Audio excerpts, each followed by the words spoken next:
3 weeks after we buried my dad, I found out my brother and sister inherited millions, and I inherited exactly $1. I swear. For a second, I thought I'd misheard the attorney. Then my brother actually slid a $1 bill across the table toward me with a grin. And that was the moment I realized I had never really been their brother. I had just been the guy who kept everything running. We were sitting in my dad's attorney's conference room, one of those quiet places with polished wood, expensive leather chairs, and coffee that smelled better than it tasted. Nobody was saying much while the attorney organized the paperwork. Cameron looked unusually relaxed. Juliana kept checking her phone every few seconds, and Reed spun a pen between his fingers like he couldn't wait to get out of there. I was nervous, but not because I thought Dad had forgotten me. I'd spent the last 2 years practically living at his company while he fought cancer. I honestly believed there had been a reason he spent all that time teaching me every part of the business. The attorney adjusted his glasses and began reading. To Cameron, I leave $3 million, the Aspen vacation property, and 1/3 ownership of the company. Cameron smiled without looking surprised. Then came Juliana. To Juliana, I leave $3 million, the downtown investment properties, and 1/3 ownership of the company. She actually let out a little squeal and whispered, "Oh my God," before hugging Reed. Then Reed's turn arrived. To Reed, I leave $3 million, the Florida beach house, and 1/3 ownership of the company. Reed leaned back with a satisfied grin like Christmas had come early. I barely heard any of it because I was waiting for my own name. Honestly, I wasn't thinking about the money or the houses. What mattered to me was the company. That place had become my entire life. When Dad got sick, Cameron always seemed to have somewhere else to be. Juliana was constantly busy with meetings. Reed, honestly, I still couldn't tell you what Reed actually did. Meanwhile, I was unlocking the office before sunrise, leaving after dark, handling payroll, client meetings, vendor negotiations, scheduling, permits, insurance, and every unexpected problem that landed on my desk. Dad would sit beside me whenever chemo hadn't completely drained him. He'd tell me which clients expected daily updates, remind me never to miss payroll, explain why certain employees stayed because of loyalty instead of money. Over time, he stopped giving me answers and started asking questions instead. "What would you do?" he'd ask.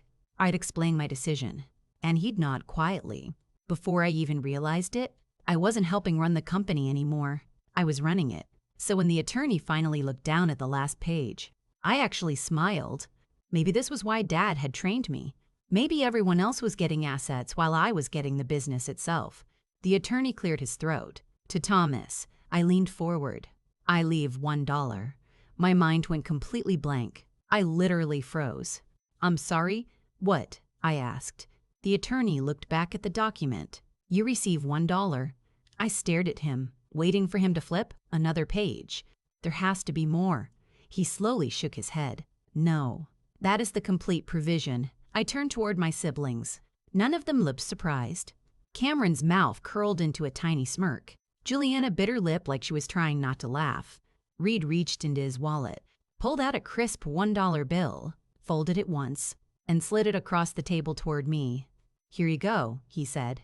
Nobody spoke for a few seconds. The air conditioner hummed in the background, and I could hear a clock ticking somewhere across the room. Finally, I managed to say, "I've been running the company for 2 years. There has to be some mistake." Cameron shrugged. "No mistake.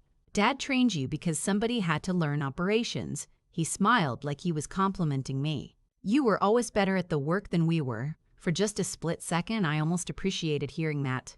Until he kept talking. "Now you'll just keep doing it," I frowned. "Excuse me? We'll own the company," Cameron said matter-of-factly. "You'll manage it." Juliana immediately nodded.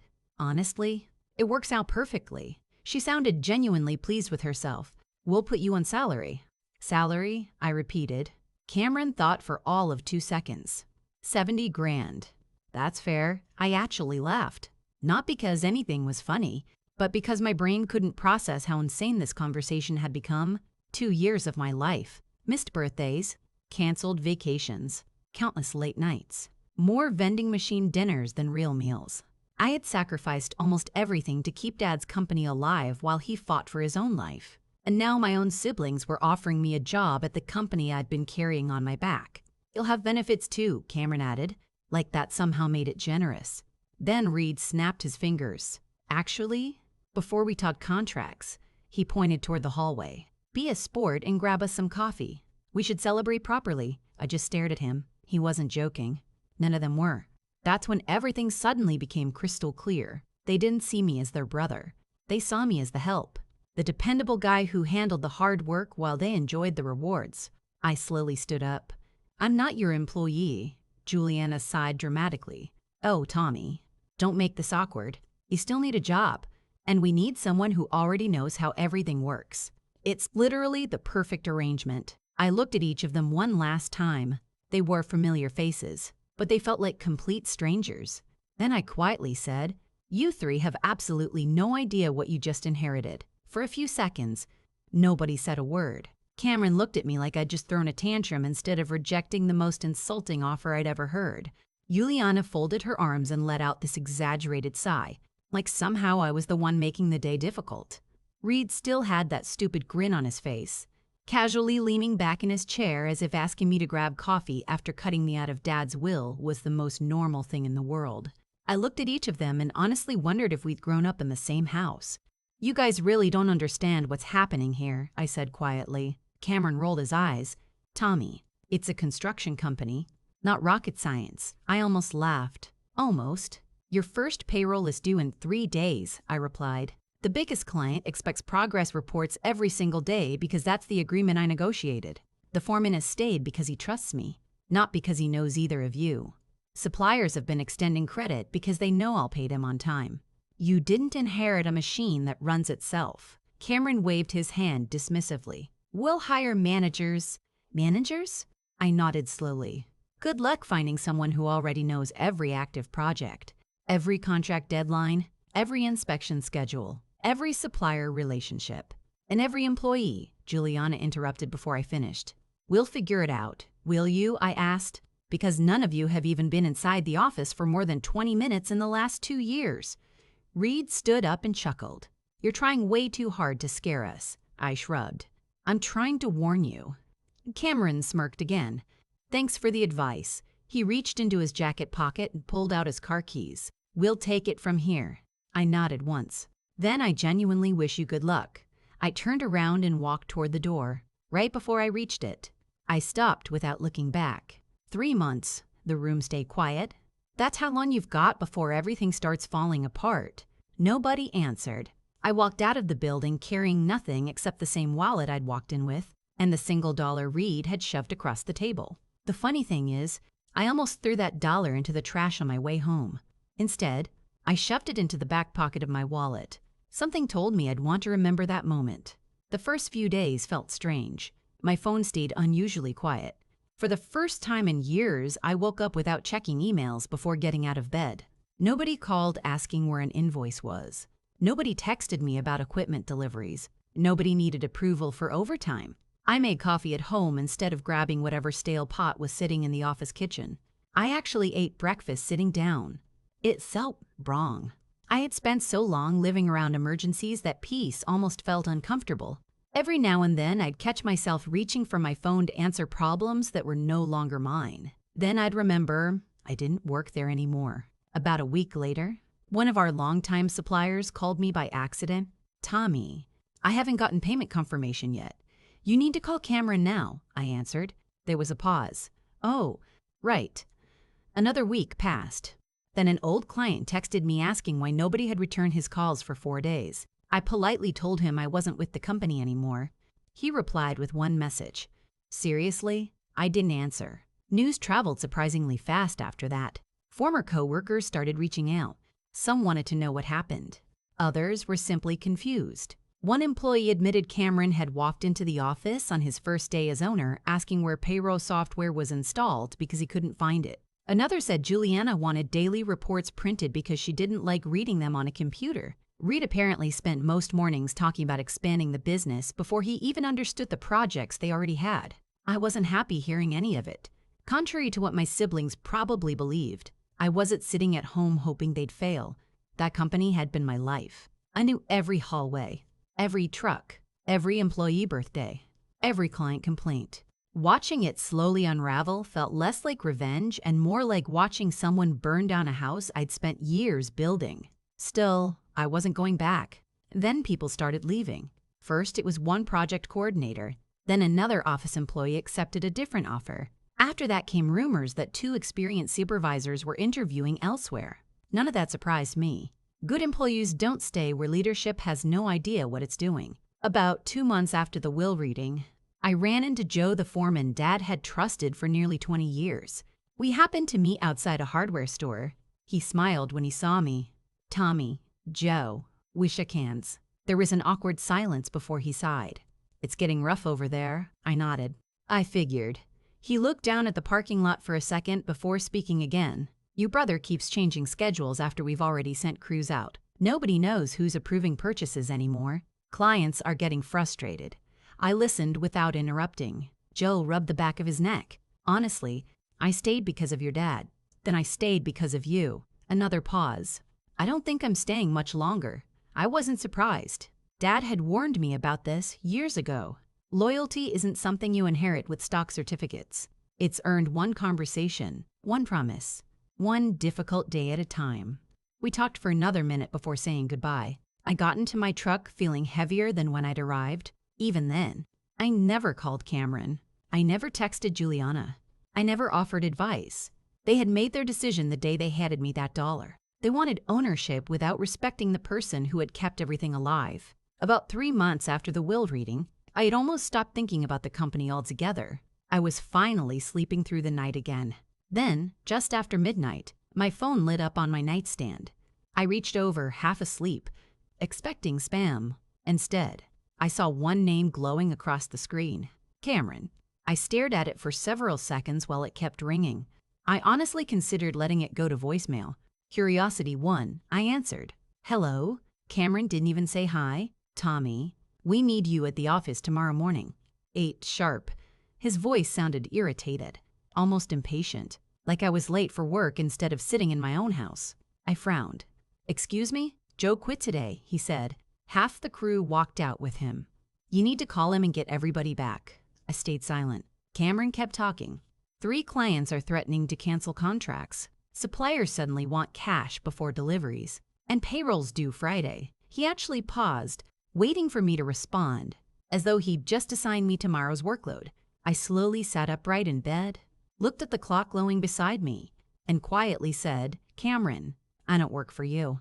There was a long pause on the other end of the line before Cameron finally laughed. Except it wasn't confident anymore. It sounded forced. Don't be petty, Tommy, he said. We're offering you a position. That's more than fair for someone who doesn't own any part of the company. I rubbed my eyes and looked at the clock again. It was just after midnight, and somehow my older brother still believed he was in a position to negotiate. I think you're confused, I said calmly. You fired me before I ever worked for you. I heard muffled voices in the background. Then Juliana grabbed the phone. Tommy, stop making this personal. I almost laughed. Personal? I repeated. You handed me $1 and asked me to get coffee 5 minutes later. She hesitated. That isn't what this is about. Really? Then what is it about? She didn't answer immediately. Instead, she said, Look, we all said things that day. Can we just move past it? Before I could respond, Reed's voice cut through the speaker. Give me the phone. A second later, he was talking. Listen, enough of this drama. Get your butt in here tomorrow morning or we'll sue you for sabotage. I blinked. Sue me? Yeah. For what exactly? Silence. For refusing to work for a company I don't own? Reed didn't say anything. After a few uncomfortable seconds, I heard the phone change hands again. This time, Cameron's voice sounded completely different. The confidence was gone. Tommy, he said quietly, please. That single word hit differently than everything else he'd said that night. Not because I felt sorry for him, but because it was the first honest thing I'd heard from any of them since Dad died. We can't make payroll on Friday, he admitted. The bank's calling our loans. Suppliers won't release materials anymore. Clients are threatening lawsuits if projects stop. We don't know what to do. I stayed silent. He kept talking faster, almost tripping over his own words. Just come in for a few weeks. Help us stabilize everything. Name your salary. No. 100,000? No. 150? No. I could hear frustration building again. Tommy, stop being unreasonable. Unreasonable, I said quietly. 3 months ago, you told me I was worth $70,000 and a cup of coffee. Nobody answered. For several seconds, all I could hear was breathing on the other end of the call. Then Cameron finally spoke again, his voice barely above a whisper. We were wrong. I didn't respond. We convinced Dad you were too young to own part of the company. My stomach tightened. What? Cameron sighed. While he was going through chemo, he wasn't always thinking clearly. We met with the attorney several times before the final paperwork. We told Dad ownership should stay with the older kids because you'd still be running everything anyway. Every word felt heavier than the one before it. Suddenly, the $1 inheritance made sense. Dad hadn't spent 2 years preparing me because he thought I deserved nothing. He'd spent 2 years preparing me because he believed I'd eventually help lead the company. My siblings had simply changed the ending. Juliana's voice came through the phone again, softer than I'd ever heard it. We didn't think you'd actually leave. I closed my eyes. That sentence explained everything. They hadn't expected consequences. They assumed I'd be angry for a few days, then come back because I was loyal to the company, because I was loyal to Dad, because I always cleaned up everyone else's mess. Cameron continued, desperation replacing every ounce of arrogance he'd shown at the will reading. If the company goes under, we lose everything. The houses, the properties, the business. The bank takes all of it. Reed spoke up quietly this time. Please. Funny how quickly get us coffee turns into please. I looked down at my wallet sitting on the nightstand. Without even thinking, I opened it and found the crisp $1 bill still tucked behind my driver's license. I'd kept it almost as a reminder to myself that respect isn't measured by what people say when they need you. It's measured by how they treat you when they think they don't. Cameron spoke again. We're family. I picked up the dollar bill and stared at it for a second. Then I said the only thing left to say. You stopped being my family the moment you handed me this dollar and asked me to fetch coffee. Complete silence. Nobody argued. Nobody tried to defend themselves. Deep down, they knew exactly which moment I was talking about. Goodbye, I said. Then I hung up. I sat there for another minute looking at that dollar bill before sliding it back into my wallet. After that night, nobody from my family called again. About a month later, I heard through a former coworker that the company had officially filed for bankruptcy. The bank stepped in. Projects were abandoned. Equipment was sold. The properties my siblings had celebrated inheriting were eventually put at risk as creditors came looking for payment. None of it made me happy. Watching the company disappear hurt more than I expected because it wasn't just a business. It was the place where Dad had taught me everything he knew. It was where we'd spent countless mornings solving problems together while he fought to stay alive. That part still hurts. But if there's one thing I learned from all of it, it's this. Ownership written on paper doesn't mean much if you don't understand the work behind it. You can inherit buildings, money, and stock certificates, but you can't inherit trust, loyalty, or experience. Those have to be earned. My siblings thought they had won the day they walked out of that attorney's office with millions. The truth is, the only thing they really inherited was responsibility they had never bothered to learn how to carry. And me? I walked away with $1. And somehow, in the end, I was still the richest person in the family.